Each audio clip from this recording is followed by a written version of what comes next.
అందరు చెప్పాలి, జై హింద్, జై Hind. Thank you. Thank you sir, thank you very much. ఇప్పుడు ఆంధ్రప్రదేశ్ రాష్ట్ర ఉప ముఖ్యమంత్రి వర్యులు శ్రీ పవన్ కళ్యాణ్ గారిని ప్రసంగించవలసింది.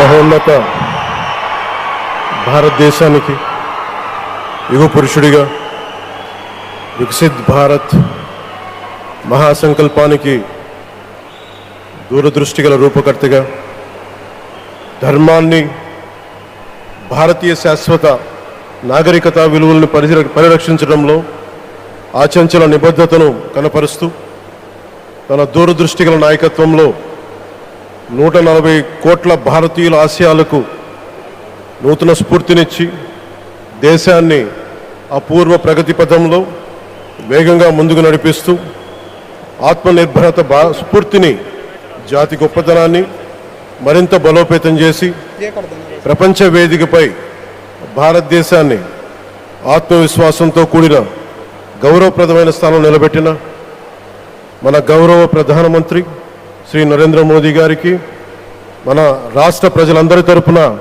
హృదయపూర్వక అభినందనలు తెలియజేస్తున్నాను. వేదిక పైన ఆసీనులైన honourable governor of Andhra Pradesh Shri Abdul Nazir గారికి, విజనరీ లీడర్ శ్రీ గౌరవ ముఖ్యమంత్రి శ్రీ నారా చంద్రబాబు నాయుడు గారికి, honourable union minister civil aviation Kinjarapu Rammohan Naidu గారికి, honourable governor of Goa Shri Pusapati Ashok Gajapathiraju గారికి, గౌరవ కేంద్ర మంత్రి వర్యులందరికీ, సోదర సమానులు శ్రీ నారా లోకేష్ గారికి, ఈ కార్యక్రమానికి విచ్చేసిన గౌరవ మంత్రివర్యులు, పార్లమెంట్ సభ్యులు, శాసనమండలి సభ్యులు, శాసనసభ్యులు, విశిష్ట అతిథులు, ప్రజాప్రతినిధులు, ప్రభుత్వ అధికారులు, మీడియా మిత్రులకి అందరికీ, భారీ సంఖ్యలో విచ్చేసిన ప్రజలందరికీ, అలాగే ఈ వేడుకను వివిధ మాధ్యమాల ద్వారా వీక్షిస్తున్న ఆంధ్రప్రదేశ్ ప్రజలందరికీ, దేశ విదేశాల్లో ఉన్న భారతీయులందరికీ నా హృదయపూర్వక నమస్కారాలు తెలియజేస్తున్నాను. ఈ నేల బానిసగా ఉండదు, ఈ జాతి ఎవరికి తల వంచదని సవాల్ విసిరిన అసామాన్య విప్లవ వీరుడు అల్లూరి సీతారామరాజు గారు, ఆయన పేరు మన ఎయిర్పోర్ట్కి పెట్టడం చాలా చాలా స్ఫూర్తిదాయకం.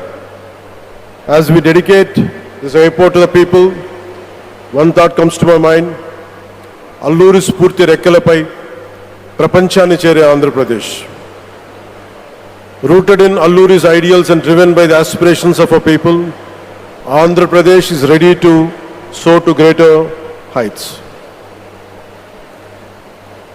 ఈరోజు మన గౌరవ ప్రధానమంత్రి శ్రీ నరేంద్ర మోదీ గారి చేతుల మీదుగా అల్లూరి సీతారామరాజు అంతర్జాతీయ విమానాశ్రయానికి, జాతికి దీనిని అంకితం చేయటం ఆంధ్రప్రదేశ్ అభివృద్ధి ప్రస్థానంలో ఒక నూతన అధ్యాయానికి నాంది పలుకుతుంది.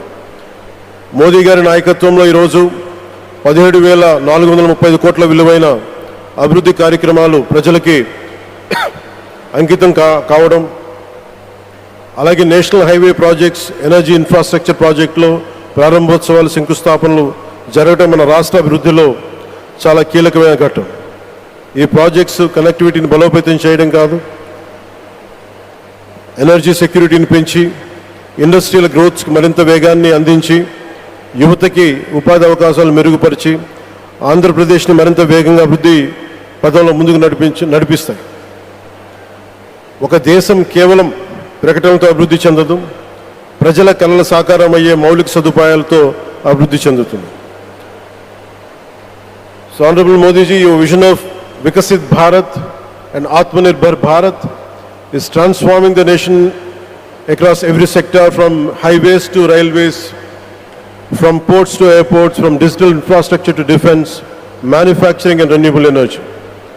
చరిత్ర కేవలం మన నిర్మించిన కట్టడాలను మాత్రమే గుర్తుంచుకోదు, వాటి ద్వారా నిర్మితమైన భవిష్యత్తుని గుర్తుంచుకుంటుంది. ఈ విషయం మీ నాయకత్వంలో ఆంధ్రప్రదేశ్కి లభిస్తున్న అభివృద్ధిలో చాలా చాలా స్పష్టంగా కనిపిస్తాం. ఇదివరకే విశాఖపట్నంలో 2 లక్షల కోట్ల పైగా పెట్టుబడులు, అందులో ఎన్టీపీసీ గ్రీన్ హైడ్రోజన్ హబ్, జాతీయ రహదారులు, రైల్వే ప్రాజెక్టులు, అలాగే అమరావతి కోసం 50,000 కోట్ల పెట్టుబడులు, రాయలసీమ అభివృద్ధికి 13,400 కోట్ల ప్రాజెక్టులు మన రాష్ట్ర అభివృద్ధికి బలమైన పునాది వేస్తున్నాయి. South Coast railway zone at Visakhapatnam ఏర్పాటు ద్వారా ఆంధ్రప్రదేశ్ ప్రజల చిరకాల ఆకాంక్షను సాకారం చేస్తుంది. ఈ కార్యక్రమాలు మరిన్ని పెట్టుబడులు ఆకర్షించడంతో పాటు ప్రత్యక్షంగా పరోక్షంగా 20 లక్షల పైగా ఉపాధి అవకాశాలను సృష్టించి స్టేట్ ఇన్ఫ్రాస్ట్రక్చర్ని మరింత బలోపేతం చేస్తూ ఆర్థిక అభివృద్ధికి మరింత బలాన్ని అందిస్తున్నాయి. అలాగే గౌరవ చంద్రబాబు నాయుడు గారి నాయకత్వంలో, ఆయన మార్గదర్శకత్వంలో, వారి నాయకత్వంలో ఆంధ్రప్రదేశ్ దేశంలోని అగ్రగామి రాష్ట్రంగా అవతరిస్తూ ఉంది.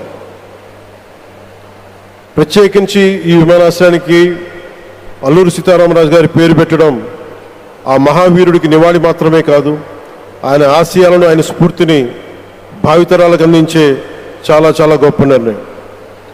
జి మల్లికార్జునరావు గారు, జిఎంఆర్ అందరూ ప్రేమగా పిలుచుకున్న జిఎంఆర్ గారు, వారు దీన్ని కట్టడం శ్రీకాకుళం జిల్లా నుంచి వచ్చి, రాజధాని నుంచి వచ్చి శ్రీకాకుళం వెనుకబాటుతనానికి ఆయన కృషిని ట్రస్టుల ద్వారా అందిస్తూ ఆయన నేతృత్వంలో, ఆయన నాయకత్వంలో ఎయిర్పోర్ట్ నిర్మించడం మనందరికీ చాలా చాలా గర్వకారణం. ఈ సందర్భంగా మనందరం ఒక నిర్ణయం తీసుకోవాలి. పండ్లున్న చెట్టుకే రాళ్ళేస్తారంటారు. కష్టపడే కుటుంబ సభ్యుడు, తండ్రి కావచ్చు, పెద్ద కొడుకు కావచ్చు, అందరూ అతని మీద పడతారు. నువ్వు ఎక్కువ కష్టపడు, ఎక్కువ తిట్లు తింటావు. అలాంటిది మనం ఎలాంటి పరిస్థితుల నుంచి వచ్చాం? భారతదేశం ఒక పరిస్థితిలో బంగారాన్ని కూడా తాకట్టు పెట్టుకునే పరిస్థితి వచ్చింది. అలాంటి పరిస్థితుల నుంచి దశాబ్దం పైనుంచి 3వసారి ప్రధానమంత్రిగా ఆయన ఈ రోజున మన దేశాన్ని నడిపిస్తూ ఉన్నారు. అలాంటి ప్రధానమంత్రిని చాలామంది ఆయన మీద మాటలంటూ ఉంటే, ఆయన్ని అనకూడని మాటలంటూ ఉంటే నా గుండె కదిలించేసింది, నా కన్నీళ్ళు వచ్చినాయి, బాధ వచ్చింది. దేశం కోసం కష్టపడే వారికి ఇవా చివరికి మనం ఇచ్చేదే. కొత్త తరానికి ఏం తెలుసు? ఆయన పడ్డ కష్టం. ఒక్కరోజు కూడా సెలవు తీసుకోలేదు మన ప్రధానమంత్రి గారు. ఈరోజు పెట్టుబడులు వస్తున్నాయి మనకి, ఒక్కరోజు కూడా సెలవు తీసుకోలేదు. శత్రు దేశాలు, మన అభివృద్ధికి ఈర్ష్యపడే పశ్చిమ దేశాలు, వీటన్నిటినీ తట్టుకొని ఒకవైపు విదేశాల్లో ఉండే శత్రువులతో పోరాడాలి, దేశాన్ని అభివృద్ధి పదంలో తీసుకెళ్దామంటే అంతర్గత శత్రువులతో పోరాడాలి. అలాంటి వ్యక్తికి మనం ఇవ్వగలిగేది కేవలం మేమున్నాం మీ వెంట, మీ మీద మాట పడితే అది మా మీద పడ్డట్టే, అదే మనం వారికి ఇవ్వాల్సింది. నిజంగా ఆయన జంతర్ మంత్రులు అన్ని మాటలంటా ఉంటే నేను ఈ రోజున ప్రధానమంత్రి గారికి ఒకటే ఇస్తున్నాను, మిమ్మల్ని కొట్టే నాయకుడు లేడు ఈ భారతదేశంలో, రాబోడు. కానీ మీరు పడ్డ శ్రమ, మీరు పడ్డ కష్టం ఎవరు తీసుకోలేరు. ఎన్ని బాధలు పడ్డా, ఎన్ని దెబ్బలు తిన్నా ఈరోజు మనం గర్వంగా చెప్పుకుంటున్నాం. మన ఉత్తరాంధ్రకి ఎయిర్పోర్ట్లు వచ్చినాయి, ఇన్ని లక్షల పెట్టుబడులు వచ్చింది ఆంధ్రప్రదేశ్కి. కానీ ఇవన్నీ తట్టుకొని చెయ్యాలి అంటే 144 కోట్ల తాలూకు ప్రజల ఆకాంక్షల్ని ఎంతోమంది వెనక్కి లాగుతున్నా, ఒకళ్ళు ముందుకు తీసుకెళ్లాలంటే ఎంతమంది తిడుతున్నా, విమర్శిస్తున్నా తీసుకెళ్తున్నారంటే ఒకే ఒక్క నాయకుడు ప్రధానమంత్రి శ్రీ నరేంద్ర మోదీ గారు. నేను ఎందుకు తపన పడ్డాను, నేను అలయన్స్ కోసం ఎందుకు తపన పడ్డాను, మీ నాయకత్వం మాకు కావాలి ఎందుకు తపన పడ్డానంటే, ఈరోజు ఎయిర్పోర్ట్ ఆపేశారు. ఒక చిన్నపాటి ఎర్ర బస్సు కూడా రాని చోట ఎయిర్పోర్ట్ అవసరం లేదన్న వ్యక్తులకి సమాధానం ఇదే. ఇన్ని వేల మందికి ఇన్ని వేల కోట్ల పెట్టుబడి వచ్చింది అంటే ఆశీస్సులు కావాలంటే దేశం కోసం నిలబడే నాయకుడికి మన అండగా ఉంటే ఏం జరుగుద్దంటానికే ఈ భోగాపురం ఎయిర్పోర్ట్ ఈరోజు ప్రారంభోత్సవం నిలువెత్తు నిదర్శనం. ముఖ్యంగా 25 సంవత్సరాలు లోబడి ఉన్న పిల్లలు ఉన్న ప్రతి ఒక్కరికి కూడా నేను ఈ సందర్భంగా తెలియజేస్తున్నాను. పిల్లల్ని సరైన దారిలో పెట్టడం, సరైన సంస్కారాలు నేర్పించడం చాలా చాలా అవసరం. ఈరోజు పొద్దున్నే ప్రధానమంత్రి గారి స్టేట్మెంట్ చూశాను. ఆయన తిట్టిన ఎన్ని దూషించారో వారిని కూడా పెద్ద మనసుతోటి క్షమించారు ఆయన. అలాంటి ప్రధానమంత్రి గారికి మీ పాదాలకు నేను నమస్కారం తెలియజేస్తున్నాను. నిజంగా మీ ఉన్నతి, మీ ఔన్నత్యం ఈరోజు చాలా చాలా స్ఫూర్తిదాయకం. భారతదేశం మీ అందరికీ కూడా, ప్రజలందరికీ కూడా, ఆంధ్రప్రదేశ్ ప్రజలందరికీ కూడా, దేశ ప్రజలందరికీ కూడా ఒక నాయకుడి కష్టాన్ని మనం వెంటనే గుర్తించలేం. ఆయన ఎంత తపన పడుతున్నారు. ఒక కుటుంబాన్ని నడపడం ఎంత కష్టపడుతున్నాం. 140 కోట్ల మంది ప్రజలు నడపడం ఎంత ఆషామాషి వ్యవహారం కాదు. ముందుకు తీసుకెళ్లే నాయకుడికి తెలుస్తుంది. అలాంటి వ్యక్తికి మనం ఏమి ఇవ్వగలం. దేశాన్ని నడిపించడం అంటే రామకార్యం లాంటిది. హనుమంతుడు లంకకు లంఘించినప్పుడు అనేక అవంతరాలు వచ్చినాయి, అనేక అడ్డంకులు వచ్చినాయి. రామకార్యం చాలా గొప్పది. అలాగే ఈరోజు ప్రధానమంత్రి గారు దేశాన్ని ముందుకు నడిపించేది బృహత్ కార్యం, చాలా మహాకార్యం అది. అలాంటి వ్యక్తికి మనం ఇవ్వగలిగేది, హనుమంతుడికి మనం ఏమి ఇవ్వగలం? నువ్వెంత గొప్పగా లంఘించావు, ఎంత కష్టపడ్డావు. ఏ దేవతకైనా ఇవ్వాల్సిన స్తుతే. వాళ్ళు మన నుంచి ఏమి కోరుకోరు. ఒక తల్లిదండ్రులకి మనం ఏం కోరుకోరు. అమ్మ నువ్వు మా కోసం కష్టపడ్డావు, నాన్న నువ్వు మా కోసం కష్టపడ్డావు అని.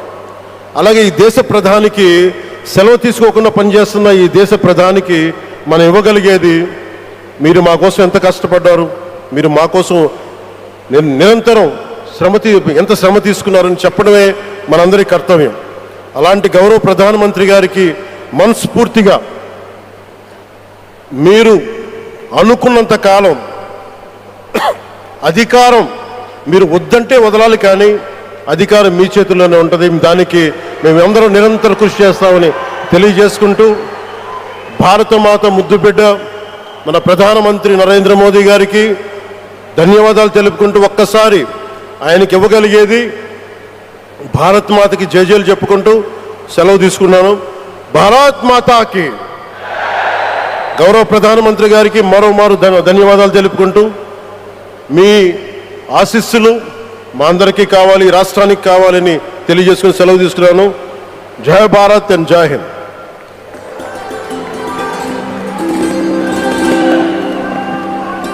Thank you sir, thank you very